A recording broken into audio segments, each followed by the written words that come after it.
Всем привет! Вы на канале Пользы.нет, меня зовут Саня, здесь только подробные обзоры. И вчера мы обозревали Redmi Note 13, кстати, я его топил, что делать не стоит, и Redmi Note 13 Pro буквально 3 дня назад. А сегодня мы пойдем еще ниже по ценовому сегменту, это Realme C51. Там у нас был C53 недавно, C55, все есть на канале. И почему о нем стоит говорить? Потому что это сегодня, на момент издания ролика, в России 10 тысяч рублей. Что здесь интересного за 10 тысяч рублей? Здесь есть мини-джек, здесь есть помимо этого довольно неплохая камера для фото. Она не самая ужасная. Напоминаю, что в моей личной телеге сможете скачать исходники. Возможность запихивать две симки. Помимо этого не самый плохой тач, хотя он меня не порадовал, и не самый плохой экран. Если вы обратите внимание, то здесь, к сожалению, у нас капля, здесь IPS, и это значит, что нет шима.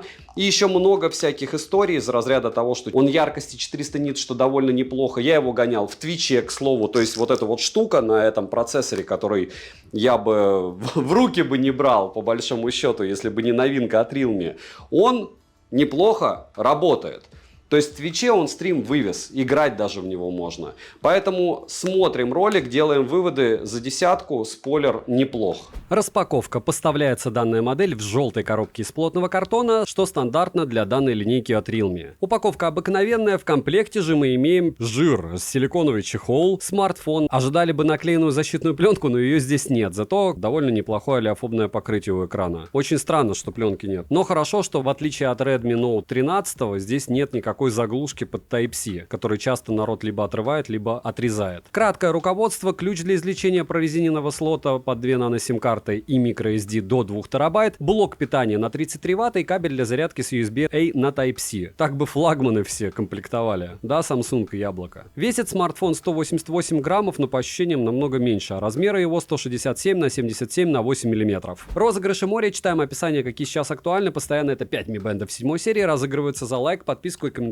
к любому видео ежемесячно. Подписывайтесь с колоколом, не забудьте подписаться на телеграм-канал скидок, взаимопомощи, мой личный телеграм-канал по ссылкам в описании. Всем, кто подпишется еще и на YouTube, огромное спасибо, знаете, вы помогаете проекту. Перейдем к смартфону, полетели. Приобрести данный девайс можно в двух вариантах расцветки, это зеленый и черный. Дизайн устройства обыкновенный, около месяца назад я обозревал Realme C53, который внешне практически копия C51. Большая часть тыльной крышки матовая, но в области блока камер есть глянцевая вставка. Зачем это, для кого это, почему это? Лучше полностью матовые по мне сделали, но кому как нравится. При том, что в чехле особо этого и не видно. Сборка, учитывая стоимость, и правда шикарная. Материалы неплохие. Официального стандарта защиты от влаги нет. Грани прямые, в руке смартфон лежит комфортно. Использовать его одной рукой можно, но не так комфортно, как, допустим, Redmi Note 13. Он также имеет прямые грани. На корпусе расположена кнопка питания, качели регулировки громкости, разъем USB Type-C OTG версии 2.0, микрофоны, динамики, звучание здесь моно, за что минус, но смарт, правда, играет громко. И удивляться не стоит, так как это все-таки бюджетный вариант. Список поддерживаемых Bluetooth кодеков вы наблюдаете на экране. Все хорошо, много для бюджетника. Вибромотор дешевый, но сильный. Силу вибрации настроить нельзя. Не самое ужасное, что я встречал. Мини-джек в наличии, за что спасибо, а вот ЭК-порта для подобных Realme стандартно нет. Летим дальше. Смартфон оснащен IPS LCD дисплеем на 6,74 дюйма с разрешением 1600 на 720 пикселей. Полезная площадь экрана 90,3%. Подбородок не маленький, плохо, что вырез под фронталку каплевидный. Но в стоке добавили функцию мини-капсула. С таким функционалом каплевидный вырез не так плохо выглядит. Но, как по мне, от подобных вырезов уже стоит вовсе избавляться. И нечего здесь Dynamic Island имитировать. Плотность пикселей очень скромная, 260 ppi. Пиковая яркость 560 нит. Когда я тестил, было почти 400 люксов, и это неплохо. Для IPS экрана 560 нит это прям хорошо. Конечно, при прямом попадании света на экран яркости будет мало и запаса яркости нет, но в целом пользоваться смартфоном даже на солнце можно. Автояркость работает корректно, частота обновления экрана максимум 90 Гц, также на выбор есть стандартные 60 Гц и авторежим. Тач на 180 Гц, и он не самый хороший, результаты вы видите на экране, хотя когда я играл в PUBG, не все было безумно плохо. Мультитач на борту, экран неплохо откликается на 10 касаний одновременно, но не быстро. Далее, разблокировать экран можно при помощи сканера отпечатков пальцев, внедренного в кнопку блокировки и распознавания лица, притом Стандартно для Realme один и тот же палец завести нельзя, регистрируется 5 пальцев разных, и распознавание что лица, что пальцев отрабатывает довольно быстро. Внести биометрические данные можно только одного лица. Переходим к самому плохому. Процессор здесь Unisoc TED612 с техпроцессом 12 нанометров с 8 ядрами. Максимальная частота которого 182 ГГц, графический процессор ARM Mali G57, интерфейс Realme UI T Edition на базе Android 13 версии. Русский язык в стоке есть, как и Google сервисы. Оперативная память LPDDR4X на 4 ГБ, внутренняя память медленная типа eMMC версии 5.1 и на выбор 64 и 128 ГБ. Но я хочу отметить, что Smart не сильно в оболочке тормозит, потому что она обрезанная. Я бы сказал, что довольно шустро все работает. Имеется поддержка Wi-Fi 5 серии, для 4G сети есть 7 и 20 бенд, связь смартфон ловит хорошо, датчик приближения работает без нареканий, поддержки 5G сетей нет, Bluetooth чип установлен в версии 5.0, NFC на борту, за что отдельное спасибо. MirPay встает без проблем и оплачивать им можно. Далее, емкость аккумулятора 5000 мАч. В PC-марке смартфон выдал на максимальной герцовке в 90 Гц максимальной яркости ровно 8 часов. Это не космос, но и неплохо. C51 поддерживает быструю зарядку на 33 Вт, заряжается он от 0 до сотки за 1 час 15 минут в среднем. За 30 минут у меня зарядился с 0 до 50%. Беспроводной зарядки нет, что неудивительно. Поедает за час просмотра видео на YouTube на максимальной яркости по Wi-Fi 3%. В играх с одновременным стримингом на Twitch уходит в среднем 18%. Да, он тянет одновременно Twitch еще и игры. Понятно, что это PUBG Mobile Lite, но все равно. Я не ожидал от этого процессора, и понятно, что там все безумно люто тормозило. Яркость не сбрасывает, смартфон не перегревается, FPS в PUBG Lite не проседало, играть можно. Перейдем к тестам. Тротлинг-тест проходит смартфон со следующими результатами. 150 гипсов минимум, максимум 170 гипсов и в среднем 167 гипсов на 100 потоках при 40 минутах. Сколько выбивает он в Geekbench, 3D-марке, вы все видите. 3D-марк он, разумеется, весь не проходит, но не все так плохо, как, скажем так, ожидалось. В Antutu он выбивает ультра скромные 248 тысяч попугаев. Если бы не обрезанная оболочка, он бы тормозил, конечно, люто. Storage тест показывает очень плохой результат, что, естественно, для такого типа памяти 12 тысяч. Я бы сказал, что даже с прошлыми моделями нужно еще покопать такой медленный смартфон. Стресс-тест прошел не совсем радужно. Переходим к камерам. Основной блок камер с тыльной части состоит из двух сенсоров и LED-вспышки. Основной AI-сенсор на 50 мегапикселей с углом обзора в 77 градусов, апертура 1.8 и дополнительным сенсором глубины. Запись видео доступна с основного сенсора в максимальном разрешении 1080p 30 fps, фронтальный сенсор AI на 5 мегапикселей с углом обзора в 76,8 градуса и апертурой 2.22. Находится он в верхней части экрана по центру. В стоке на смарте имеется небольшое количество различных режимов и функций. Короткие примеры вы сейчас увидите.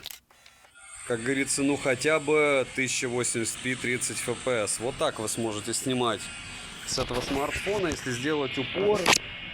С фокусом здесь какая-то беда, нужно пальцем постоянно помогать. Иксы максимум. О, X10. Как говорится, айфону надо поучиться некоторым. Но шумы и иксы вообще я не за то, чтобы употреблять только на телевиках, чтобы с оптикой. А так какая-то беда с фокусом. Беда пока. Ну и вот если не помогать, видите, как не фокусируется. Тут помог. И немного фронталочки. Совсем ей тяжело против солнца. Ну а что делать? Вот так будет в объективе данного смарта выглядеть еда. Как говорится, фудблогером можно стать всегда. Никаких проблем с этим нет, правда? Главное, было бы что снимать. Особо мучить фронталкой не буду. Ночь. Пример фронталки. И мало того, что, видите, шумы, так еще и полосы параллельно. Зайчики. Ну, в общем, отдаленно вы что-то будете видеть, то, что записываете. Но в целом это будет что-то мракобесное. И, разумеется, основная камера. Такая же история. Если двигаешься, то вообще беда. Ночью предметы лучше не снимать. С автофокусом просто какой-то трындец. Стандартное видео еды. Да, я это ем каждый день. Блины, конечно, лучше, но... Прошел год, и все-таки я начал есть на улице. Ладно, планы поменялись, у меня просто сегодня еще не ел, и поэтому, если вы будете фудблогером, у которого поменялись планы, и приходится поэтому есть... Кстати, видите, автофокуса вообще никакого нет. То есть, если автофокус еще на близкие предметы, еще ладно, а вот такого вообще нету. И к чему это все? Если будете фудблогером, сможете вот так снимать на этот смарт, и вот если фокус пальцем делать, то все окей. Если не делать, все плохо. Лифт красочный и безобразный. Еще одна ночная бесполезная съемка. Но я думаю, этого хватит, в принципе. Фокус вообще с ума сходит. Фронталка по сравнению с основой ночью даже кажется лучше. Хотя она не лучше. Тормозит эта штука просто жутейшим образом, но снимать что-то способна, как вы видите. Сильно. Смартфон тормозит безумно сильно. FPS я не знаю сколько, но точно не 30 при съемке. Ну вот так. Надеюсь, что он что-то снимает. В общем, процессор не вывозит нормально эту камеру. Точнее, этот сенсор все безумно тормозит, но надеюсь, что что-то вы увидите. По поводу автофокуса и всего остального понятно, да? Он работает, но сейчас, кстати, лучше работает, чем до этого. Обновление все-таки как-то что-то допилило. Но это будет все боль. То есть, как говорится, всегда, как повторяют блогеры, ну вы добавьте еще 20%. Вот добавьте 20%, получите другого класса устройства. И дальше опять 20%, получите другого класса устройства. Потом еще 50% и получите вообще другого класса. И так можно по классам долго бегать. Но в целом что-то снимать можно. Ну, в принципе, даже смотрибельно на таких же экранах, как этот смарт. И максимальный зум у фото X10. У видео также X10. Ну, качество примерно такое же, как на фото. Ну что, основной модуль 1080p. И вот так вы сможете снимать окружающую вас действительность. Вот там постоянно взрывают что-то. Какие-то петарды в честь чего-то там, не знаю чего. И, в принципе, у меня не про это канал, а про то, как снимает камера. Камера снимает,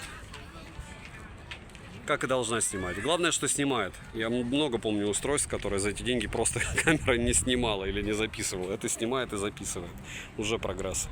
Еще одна запись фронталки. В общем, фронталка дико тормозила, потому что этот смарт только загрузился. Но, по-моему, вот сейчас все равно она не особо хорошо отрабатывает.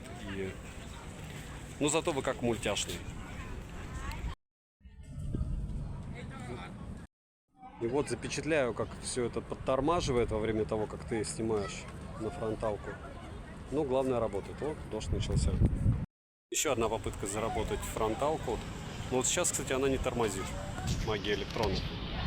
Но роллинг шаттер есть, пусть и небольшой. Хотя, опять же, может быть, все программно допилится. Потом уже, когда запись произойдет, надо посмотреть будет. Вот так вот на пляжах видео снимают. Сериалы. Контент. То есть, видите, вроде солнца много, а у них там лампы все равно стоят. Хотя, может, они ночью собираются снимать, но это странно. Ну, рефлекторов много, конечно. Хотя они тоже странные. Все здесь странно.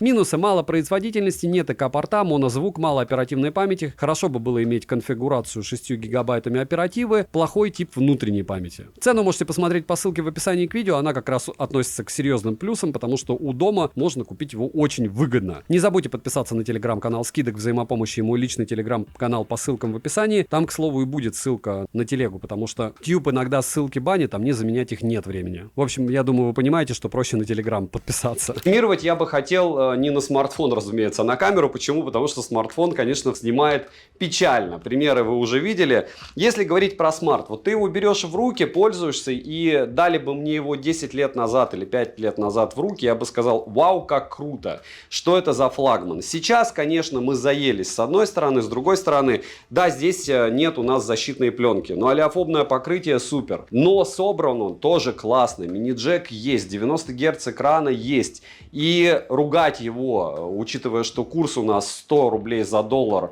за то, что его сегодня продают за 10 тысяч рублей, не стоит. Да, как только он начал продаваться, эти 12, 14, то есть какие-то космические деньги, за которые, кстати, я его и покупал, но это было бредом. Сегодня, когда я издаю обзор, 10 тысяч рублей, ну напишите мне альтернативы, где вы на российской площадке купите что-то лучше.